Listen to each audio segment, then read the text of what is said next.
Eu só estava dizendo. As cenas notáveis que vimos há poucas semanas com a libertação dos reféns foram um momento marcante para Israel, para o mundo e também para Donald Trump. Parece-me agora que as coisas estão um pouco mais tensas. Acusações de quebra do cessar-fogo estão sendo feitas por ambos os lados. Você pode nos atualizar sobre as últimas notícias? E você está confiante de que essa paz delicada vai se manter? Israel tenta agora que o Hamas cumpra sua parte da primeira fase do cessar-fogo. O grupo ainda está mantendo 13 corpos de reféns que assassinou, e sabemos que está fazendo jogos. Ontem, Israel divulgou imagens de drones mostrando terroristas do Hamas enterrando partes de corpos e depois desenterrando-as para entregar à Cruz Vermelha. Sinceramente, isso é atitude de psicopata. Eles mantêm reféns e ainda atiram nos soldados israelenses. Perdemos 3 homens na faixa de Gaza devido às violações do cessar-fogo pelo Hamas. Então Israel respondeu com ataques de precisão contra alvos militares do Hamas, eliminando dezenas de terroristas do Hamas, incluindo alguns que participaram do massacre de 7 de outubro. Agora a mensagem é clara: queremos todos os corpos dos reféns assassinados de volta. Depois passamos para a segunda fase, quando o Hamas aceitará deixar o poder e se desmilitarizar. Mas isso só vai acontecer com forte pressão global sobre o Hamas para admitir que o jogo acabou. Você acha que eles estão brincando? Ou eles simplesmente não querem admitir? Eles realmente não sabem onde estão esses? É horrível ter que discutir isso. Eles simplesmente não sabem onde esses corpos estão. O Hamas está brincando. Foi isso que vimos ontem, com o espetáculo macabro de pegar partes de corpos, enterrá-las e depois desenterrá-las novamente para a Cruz Vermelha. Sabemos que eles estão tentando ganhar tempo. E o motivo pelo qual o Hamas está tentando ganhar tempo é que não quer passar para a segunda fase do cessar-fogo, porque a segunda fase do cessar-fogo é, na prática, a rendição do Hamas. É o Hamas abrindo mão do poder, depondo as armas, e o Hamas não quer isso. É um exército jihadista que existe para travar a jihad até a destruição de Israel. Harry, vou te contar algo ainda mais perturbador. Uma nova pesquisa palestina foi divulgada ontem, mostrando que o Hamas se tornou mais popular desde o massacre de 7 de outubro. É de longe o partido político palestino mais popular. Venceria com folga em eleições presidenciais. E 1/3 dos palestinos diz que seu apoio ao Hamas aumentou desde o massacre. Então, infelizmente, se o Hamas acha que declarar e travar essa guerra o tornou mais forte, não vai ter pressa nenhuma em admitir derrota nessa guerra e deixar todo mundo seguir em frente. Em frente. Esse não era um dos principais problemas com isso? Acho que foi Douglas Murray quem chamou esse acordo de desagradável e ingênuo, pois isso provavelmente sempre aconteceria. A maior falha no acordo Trump-Witkoff-Kushner. Os termos é quando você chega a mais ou menos 1/3 do caminho naquele plano de 20 pontos e de repente diz que o Hamas vai largar suas armas e marchar rumo ao pôr do sol. E não serão processados ou responsabilizados por seus crimes. Muitos perguntam como isso vai acontecer. Além disso, é muito desconfortável para Israel. Como você disse, você sabe que esses caras não vão simplesmente sair andando pacificamente. Você tem razão, ninguém espera que o Hamas chegue dançando. Então, foi ingênuo assinar, foi ingênuo. Meu ponto deve ser, suponho, foi ingênuo assinar isso? Isso não é uma falha no plano do Trump, é o gênio do plano dele. Porque anteriormente todo acordo de cessar-fogo permitia que o Hamas mantivesse reféns como garantia para uma retirada total de Israel de Gaza.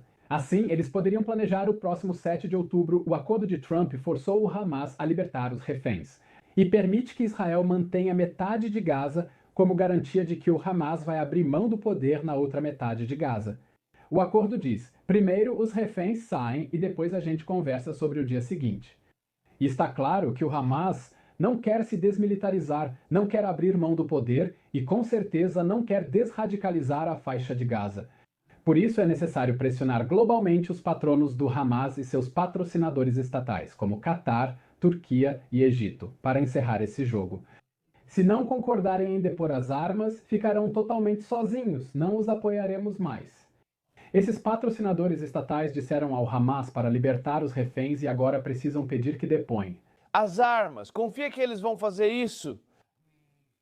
Me parece que é como o olhar de Donald Trump agora. Ele está na Ásia neste momento.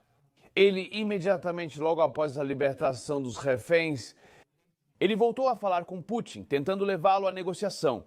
Discutiram uma cúpula em Budapeste.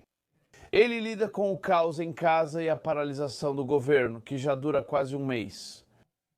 Você está preocupado que, sem isso? Você está preocupado que a atenção do Donald Trump já tenha mudado para outra coisa? E é por isso que, o Hamas e companhia estão meio que tirando sarro. Não acredito que isso tenha relação com a concentração do presidente Trump. Ele quer resolver isso para viabilizar acordos de normalização entre Israel e países árabes. Que esse seja seu legado e que ele ganhe o prêmio Nobel. Estou preocupado porque a maioria dos países, então no hóquei, está sob influência do Catar e da Turquia. Eles não usam sua influência para pressionar os patrocinadores do Hamas a encerrar a guerra. Essa guerra só termina se o Hamas for totalmente isolado. Não acabará se o Hamas sentir apoio de países como Reino Unido, Canadá e França. Ao reconhecer um Estado palestino inexistente, o Hamas será forçado a depor as armas se seus patrocinadores disserem que não vão mais apoiá-lo. Mas até agora não ouvimos isso do Catar e da Turquia. Por isso estou dando entrevistas, dizendo que a pressão dos formuladores de políticas deve ser aí. Vamos garantir que isso fique bem destacado para você. Isso está acontecendo em Israel. Obviamente, Netanyahu, figura divisiva, não começa nem a descrever, mas se você acabar em uma espécie de impasse horrível, atualmente estamos presos entre a fase 1 e 2 do plano de paz. Sim, os reféns vivos, devo dizer, desculpe, estão em casa e isso só pode ser comemorado. Mas se ele ficar preso nesse tipo de limbo, ainda ocupando metade de Gaza, como você disse, com tiros sendo disparados contra as tropas das Forças de Defesa de Israel pelo Hamas e Gaza, mergulhando em um caos de facções, com pessoas atirando umas nas outras nas ruas.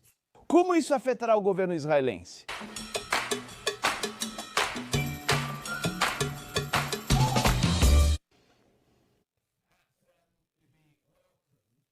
Mas se ele ficar preso nesse tipo de limbo, ainda ocupando metade de Gaza, como você disse, recebendo tiros esporádicos contra as forças de defesa de Israel, tropas atacadas pelo Hamas e Gaza mergulhada em caos, com confrontos entre pessoas nas ruas, como isso afetará o governo israelense?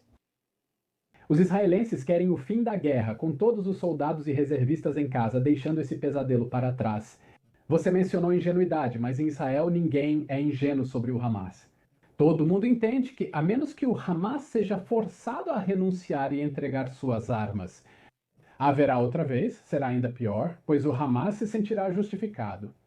Até o grande protesto em Israel, que exigia a volta dos reféns, dizia: primeiro tragam os reféns para casa, depois pensamos no Hamas. Os israelenses sabem que pode ser uma batalha longa, pois o Hamas é fanaticamente comprometido com a destruição de Israel. Mas existe uma proposta, um plano com o qual o mundo inteiro concordou agora, o plano de paz de Donald Trump.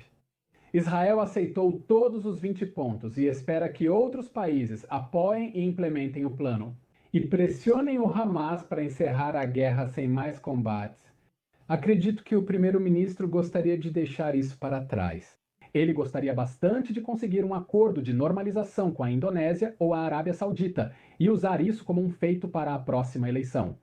E como estão as relações entre os dois homens em si? Obviamente, houve uma cena notável na Casa Branca quando o presidente Trump praticamente ordenou que Netanyahu pegasse o telefone e se desculpasse com os cataris. Enquanto ele tentava desbloquear aquela ligação, houve vários relatos bem fundamentados na mídia dos Estados Unidos da América de que eles tiveram algumas conversas bastante animadas. Resumindo, nossas relações seguem lá. Houve uma espécie de sugestão de que Trump havia perdido a paciência com Netanyahu e acreditava que ele tinha ido longe demais em alguns aspectos ao perseguir o Hamas. A visita recente de Netanyahu à Casa Branca foi a quarta desde a reeleição de Trump.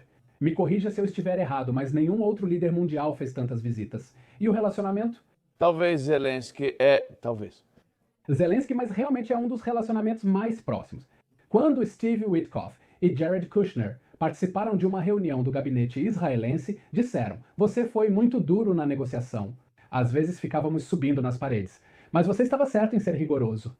Porque Israel tem seus próprios interesses de segurança para proteger, e acho que haverá discordâncias francas nos bastidores. Mas Israel e os Estados Unidos da América estão completamente de acordo.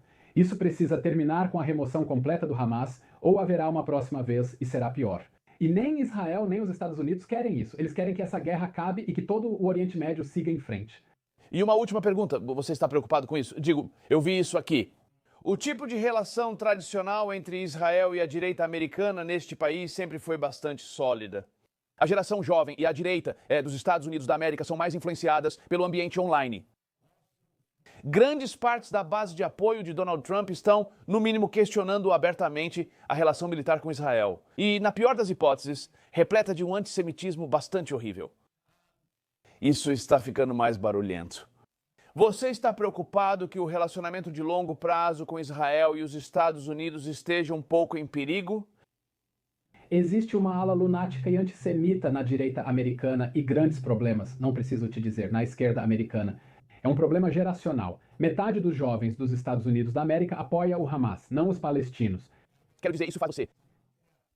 Então só posso esperar que você sabe, as cabeças mais frias prevaleçam e que a geração mais velha consiga convencer os mais jovens sobre por que esse relacionamento sempre foi um pilar da política externa e da segurança dos Estados Unidos. Eylon Levy, ótimo. Excelentes reflexões, como sempre. Obrigado por estar conosco. Boa noite, Kim.